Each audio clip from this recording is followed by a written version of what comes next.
গতকাল Eden গার্ডেন্সে Bengal pro T20 লিগের match ছিল।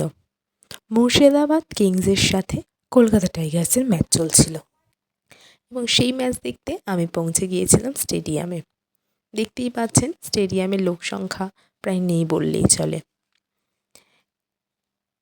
এখানে এন্ট্রি সম্পূর্ণ ফ্রি, তাই আপনারা যদি সময় করে একটু যেতে পারেন, আমাদের নতুন প্রতিভাবান খেলোয়াড়দেরকে সাপোর্ট করেন, তাহলে খুব ভালো হবে। নিজের পার্সোনাল এক্সপিরিয়েন্স থেকে বলছি, গেলে আনন্দ বই, খারাপ আপনার কিছু লাগবে না। ম্যাচ শুরু হওয়ার আগের প্রস্তুতি, এখানটায় প্লেয়ারেরা প্র্যাকটিস করে নিচ্ছে খেলতে নামার আগে, এবং আপনারা দেখতেই পাচ্ছেন পিচে একজন বল করছে এবং অন্যদিকে ব্যাট হাতে দাঁড়িয়ে আছে আরেকটি প্লেয়ার।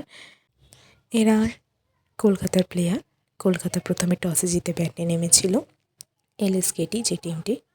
আপনারা চাইলে এখানে আসতে পারেন ইডেন গার্ডেন্সে, আপনাদের সম্পূর্ণ ঢুকতে দেওয়া ফ্রি।